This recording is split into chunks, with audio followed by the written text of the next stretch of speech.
Trabalhe 4 horas por semana, Timothy Ferriss. Antes de mais nada, FAQ 1. Leiam isto, céticos. Um projeto de vida é para você? Há grandes chances de que seja. Aqui estão algumas das dúvidas e dos temores mais comuns que as pessoas têm antes de se lançar e se juntar aos novos ricos. Tenho que sair do meu emprego? Preciso correr riscos? A resposta é não para ambas as perguntas.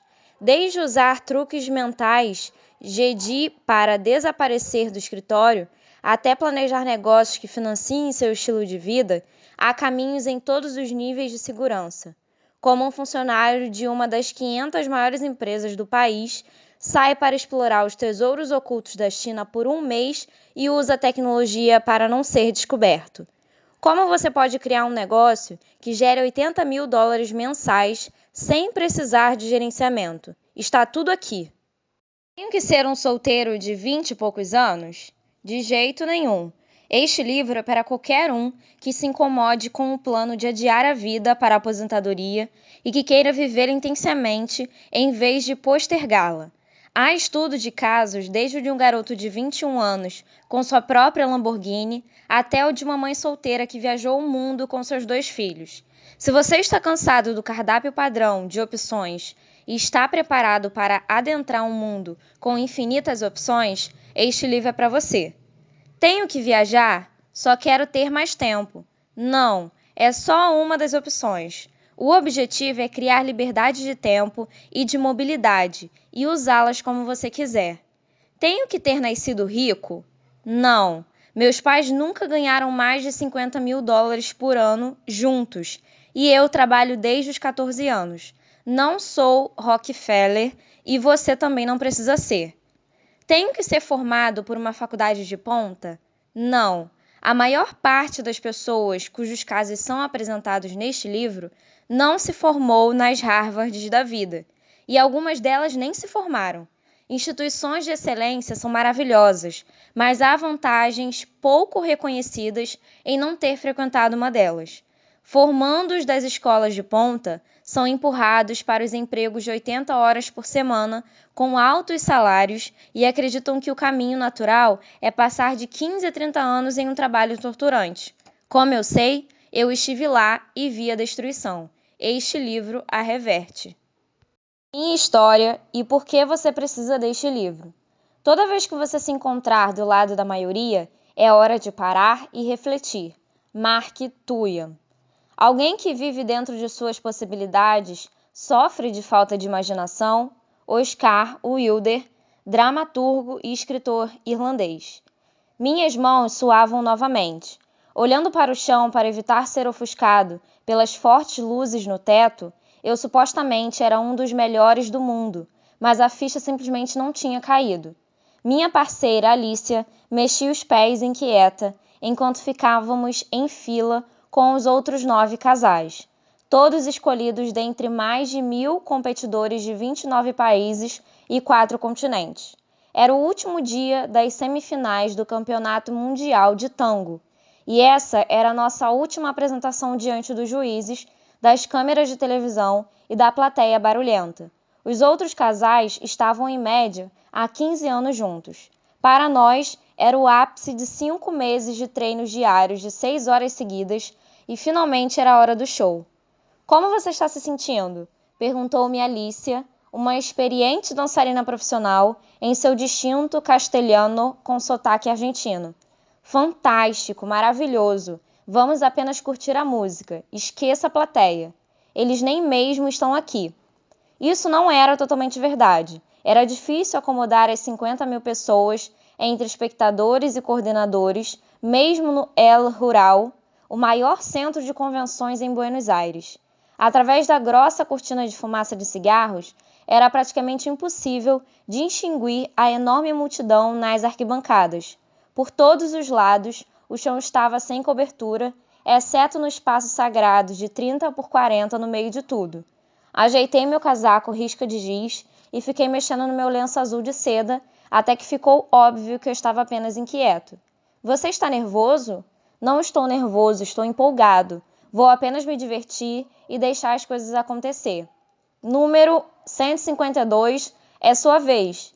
Nosso supervisor tinha feito seu trabalho e agora era nossa vez. Sussurrei uma piada interna para Alicia enquanto entrávamos no tablado de madeira. Tranquilo, relaxe. Ela sorriu e bem nesse momento pensei comigo mesmo. O que será que eu estaria fazendo agora se não tivesse largado meu emprego e saído dos Estados Unidos há mais de um ano?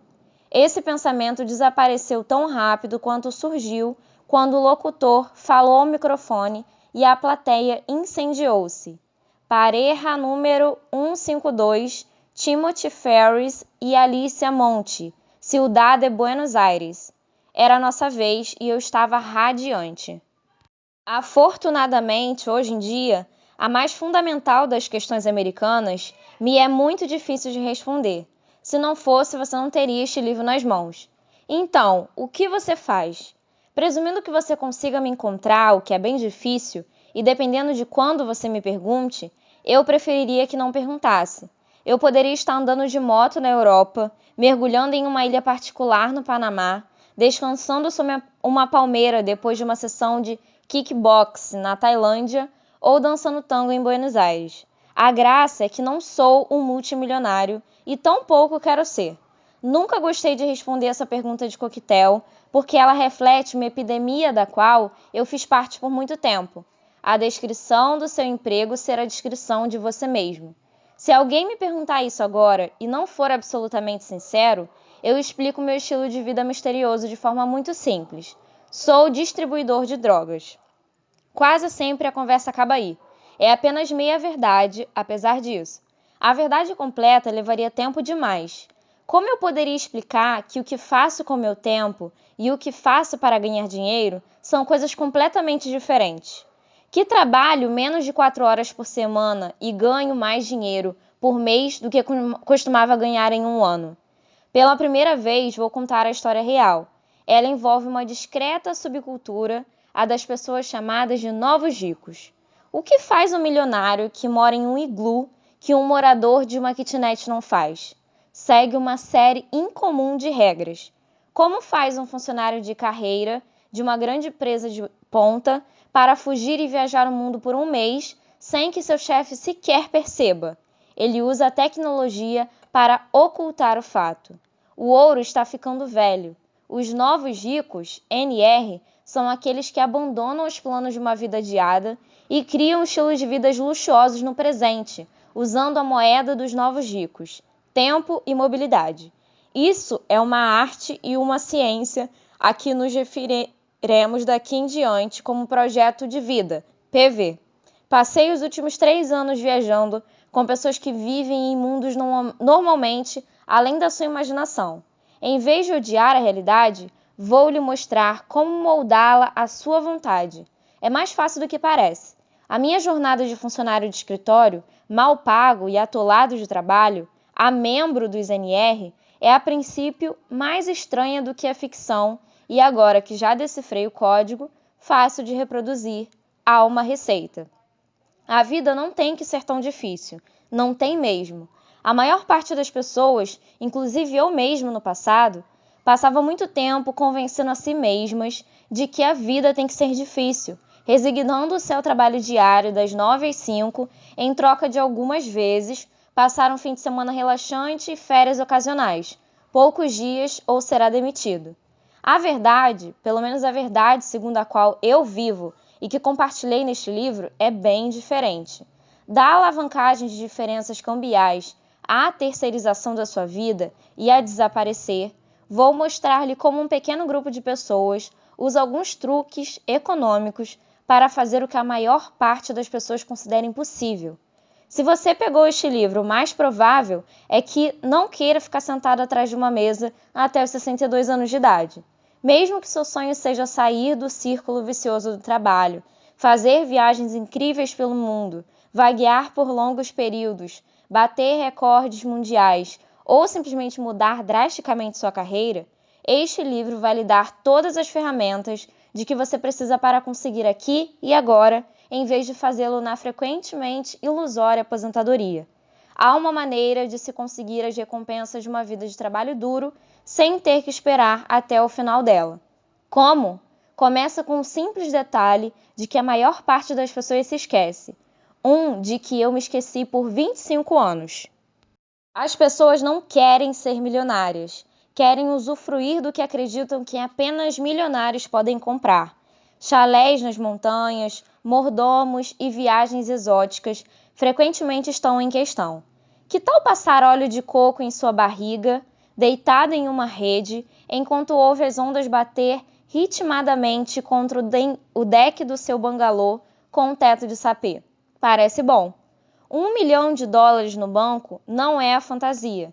A fantasia é a vida de liberdade total que ele supostamente garante. A questão é, como alguém pode viver como um milionário com liberdade total sem primeiro ter $1 milhão?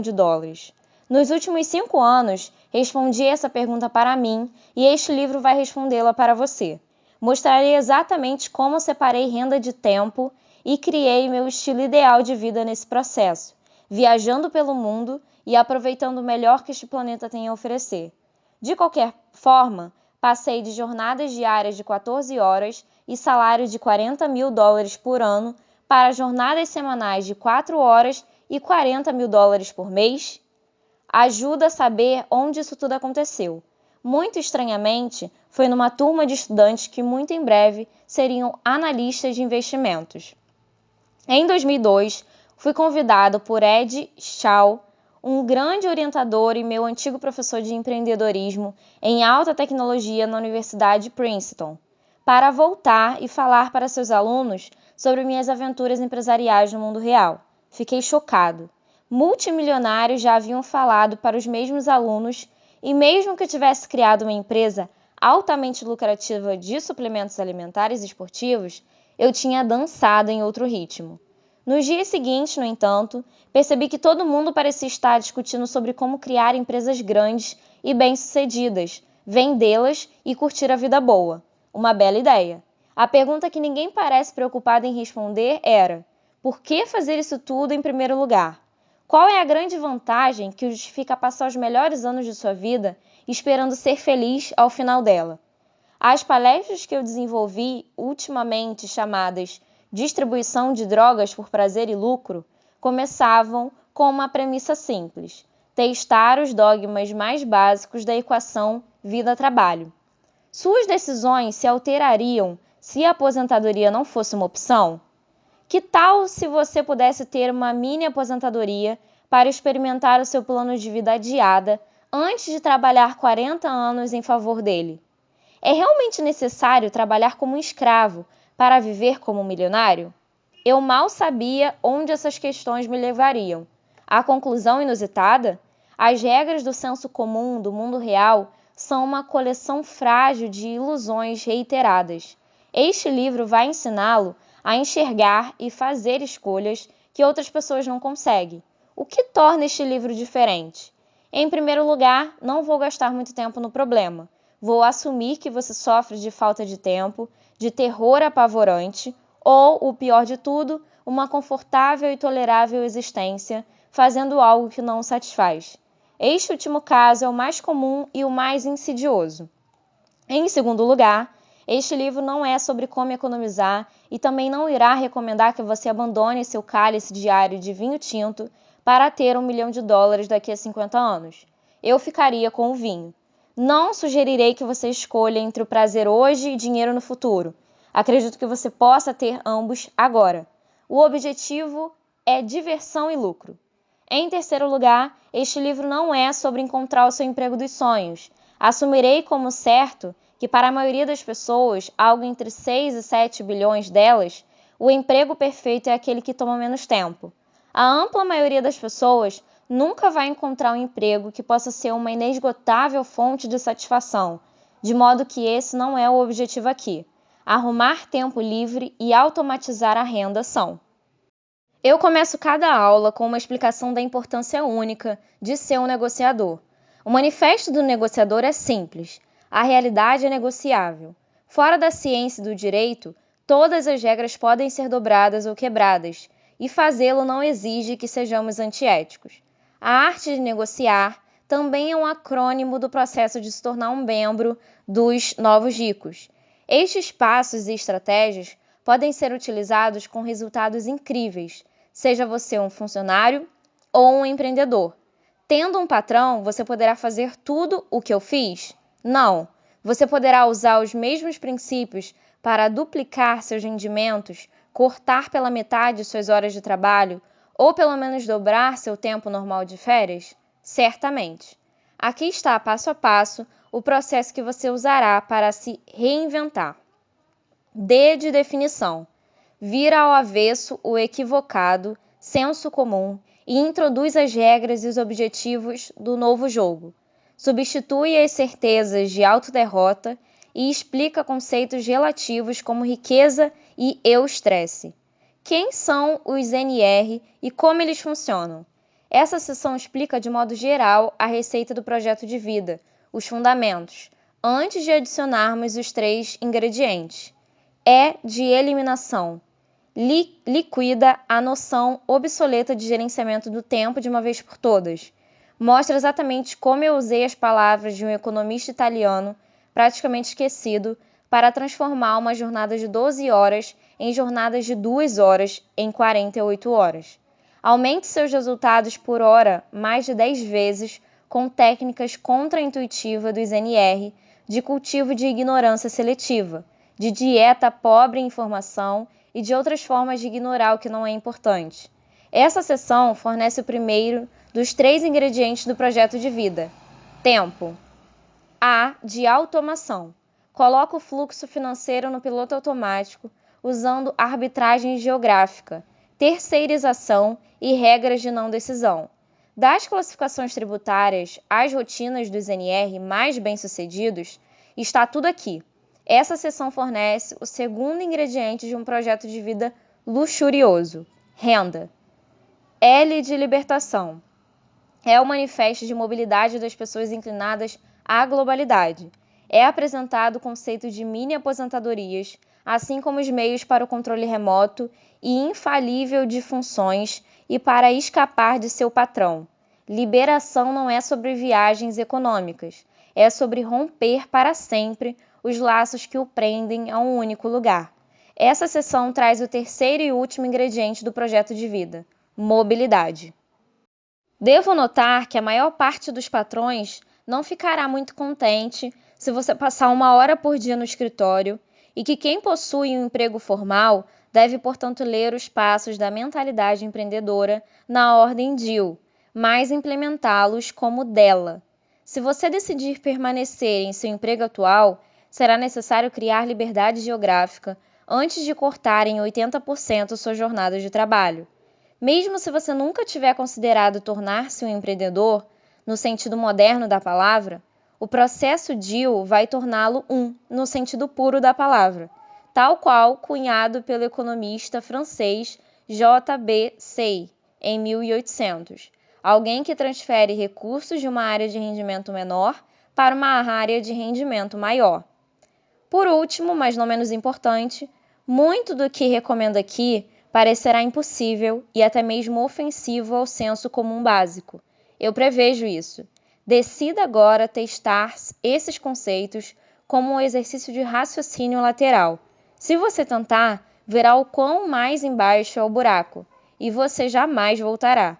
Respire fundo e deixe-me mostrar a você o meu mundo. E lembre-se, tranquilo, é hora de se divertir e deixar que o resto venha. Tim Ferriss, Tóquio, Japão, 29 de setembro de 2006. Cronologia de uma patologia. Um perito é alguém que já cometeu todos os erros que se podem cometer em uma área bem restrita. Niels Bohr, físico dinamarquês, vencedor do Prêmio Nobel. Normalmente ele era insano, mas tinha momentos lúcidos, quando era meramente estúpido. Henrik Heine, poeta e crítico alemão. Este livro vai ensinar você os princípios exatos que usei para me tornar o seguinte: tetracampeão mundial de vale tudo, primeiro americano na história a conquistar um recorde mundial de tango no Guinness, palestrante convidado de empreendedorismo na Universidade de Princeton, linguista aplicado em japonês, chinês, alemão e espanhol, pesquisador de índice de glicemia, campeão nacional chinês de kickbox, dançarino de break na MTV de Taiwan, conselheiro esportivo de mais de 30 atletas recordistas mundiais, ator de séries televisivas de destaque na China e Hong Kong, apresentador de TV na Tailândia e na China, pesquisador de refugiados políticos e ativistas, mergulhador, piloto de motocicletas de corrida. Como cheguei a esse ponto é um bocado menos glamuroso. 1977. Nasci prematuro de 6 meses e com 10% de chance de sobreviver. Apesar disso, sobrevivo e fico tão gorducho que mal consigo dar uma cambalhota. Um problema muscular nos olhos me faz olhar em direções opostas, e minha mãe se refere a mim carinhosamente como Atum. Até aí tudo bem. 1983. Quase sou reprovado no jardim de infância, porque me recuso a aprender o alfabeto. Minha professora se recusa a me explicar por que eu deveria aprendê-lo, optando em vez disso porque eu sou a professora aqui. Digo a ela que isso é uma estupidez e peço para que ela me deixe em paz, para que eu possa ficar desenhando tubarões. No entanto, ela me manda para o cantinho do castigo e esfrega minha boca com sabão. Começa meu desprezo pela autoridade. 1989. Meu primeiro emprego. Ah, as lembranças. Sou contratado por um salário mínimo como faxineiro de uma sorveteria e rapidamente concluo que o método do patrão duplica o esforço necessário. Faço as coisas do meu jeito, termino em 1 hora em vez de 8 e passo o resto do dia lendo revista de Kung Fu e praticando golpes de karatê. Sou demitido em um recorde de 3 dias, ouvindo a seguinte frase na hora da despedida. Talvez algum dia você entenda o valor do trabalho árduo. Parece que eu ainda não entendi. 1993. Parto para um ano de intercâmbio no Japão, onde as pessoas trabalham exaustivamente até a morte, um fenômeno chamado de karoshi.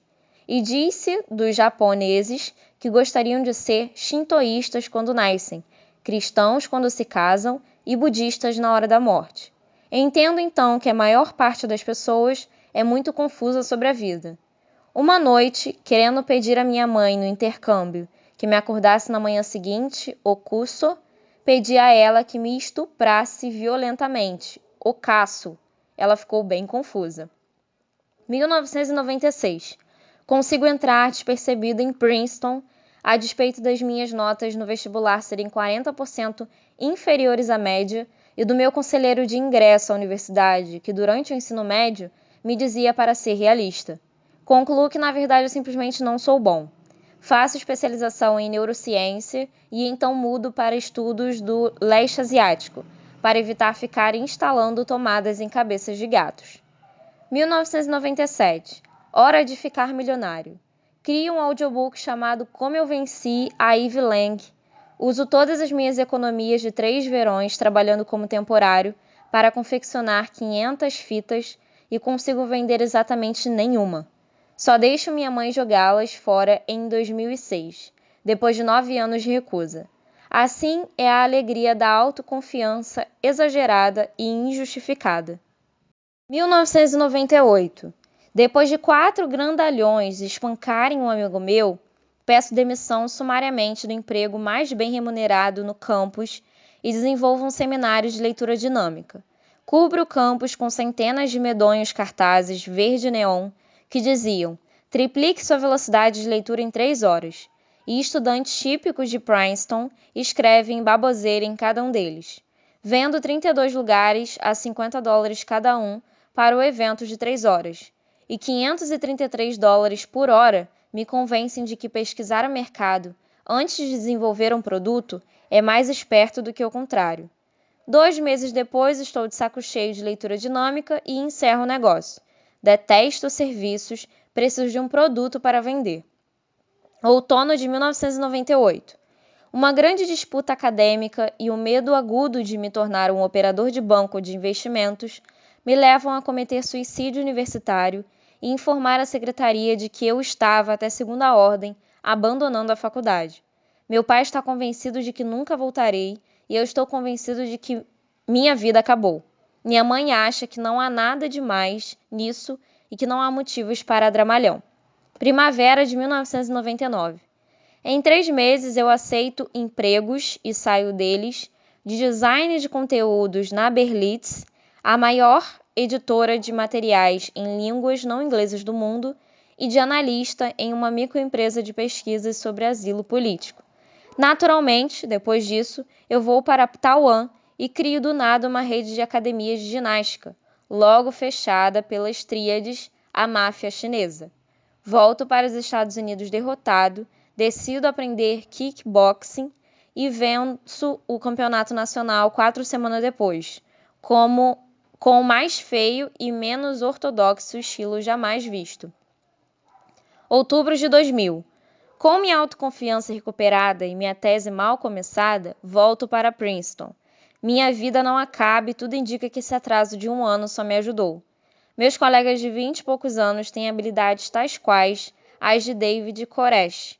Um amigo meu vende sua empresa por 450 milhões de dólares e eu decido partir para a ensolarada Califórnia para ganhar os meus bilhões.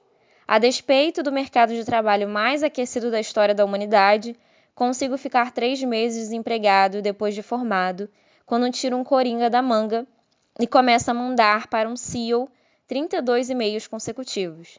Ele finalmente cede e me contrata no departamento de vendas. Primavera de 2001. A True Sun Network sai de uma empresa qualquer de 15 funcionários para a empresa privada de armazenamento de dados número 1. Como será que isso é medido? Com mais de 150 empregados. O que tanto eles fazem? Sou admitido por um diretor de vendas recém-contratado para começar pelo A, no catálogo telefônico e ligar em busca de dólares. Pergunto-lhe, cheio de tato, por que faríamos isso como retardados? Ele responde, porque eu quero que seja assim. Não é um bom começo. Outubro de 2001. Depois de 1 ano de jornadas diárias de 12 horas de trabalho, descubro que sou a segunda pessoa que ganha menos na empresa, depois apenas da recepcionista. Recorro à tática de surfar agressivamente na internet o dia inteiro. Uma dessas tardes, já sem nenhum vídeo obsceno para mandar para as pessoas, resolvo investigar o quão difícil seria começar uma empresa de suplementos alimentares. Descubro que posso terceirizar tudo, da manufatura das vitaminas à publicidade. 2 semanas e $5.000 no cartão de crédito depois, meu primeiro lote está em produção e ponho no ar um website. Uma coisa boa, considerando-se que sou demitida exatamente 1 semana depois. 2002/2003. A Brand Kitchen LLC decola e eu estou ganhando mais de $40.000 por mês em vez de 40 mil por ano. O único problema é que agora eu odeio a vida e trabalho mais de 12 horas por dia, 7 dias por semana. Quase uma situação da qual eu não consigo sair. Tiro 1 semana de férias e vou com a minha família para Florença, na Itália, e fico 10 horas por dia pirando num cybercafé. Merda! Começa a ensinar estudantes de Princeton como criar empresas de sucesso, quer dizer, lucrativas. Inverno de 2004. O impossível acontece sou abordado por uma empresa de infocomerciais e por um conglomerado israelense. Interessados em comprar minha jovem Brian Kitchen. Eu simplifico as coisas, elimino várias delas, ainda por cima coloco tudo em ordem para me tornar mais valioso. Milagrosamente, a BK não desmorona, mas as 2 propostas são canceladas. Estou de volta ao ponto zero. Pouco tempo depois, as 2 empresas tentam copiar meu produto e perdem milhões de dólares. Junho de 2004. Decido que mesmo que minha empresa imploda, preciso sair dessa vida antes que eu vire o Howard Hughes. Viro tudo de cabeça para baixo e, de malas na mão, vou para o aeroporto FK em Nova York para comprar a primeira passagem só de ida para a Europa que consigo encontrar. Aterrizo em Londres e pretendo ficar na Espanha por 4 semanas para recarregar minhas baterias antes de retomar as minas de sal. Começo meu relaxamento tendo uma síncope nervosa logo na primeira manhã. Julho de 2004/2005. As 4 semanas viram 8 e eu decido ficar na Europa indefinidamente. Como uma prova final de automação e experimentação do meu modo de vida, limitando minhas consultas ao e-mail a apenas 1 hora às segunda-feiras pela manhã. Tão logo elimino o gargalo que sou eu, os lucros aumentam 40%. O que mais nesta vida você faz quando não tem mais que trabalhar como desculpa por ser imperativo e para evitar as grandes questões? Você fica apavorado e se segura no assento com todas as forças, aparentemente. Setembro de 2006. Volto aos Estados Unidos. Estou me sentindo estranhamente zen depois de destruir metodicamente todas as minhas certezas sobre o que pode e o que não pode ser feito. Distribuição de drogas por prazer e lucro. Evolui para uma palestra sobre o projeto ideal de vida. A nova mensagem é simples. Eu já vi a Terra Prometida e aqui vai a boa notícia. Vocês podem conquistá-la.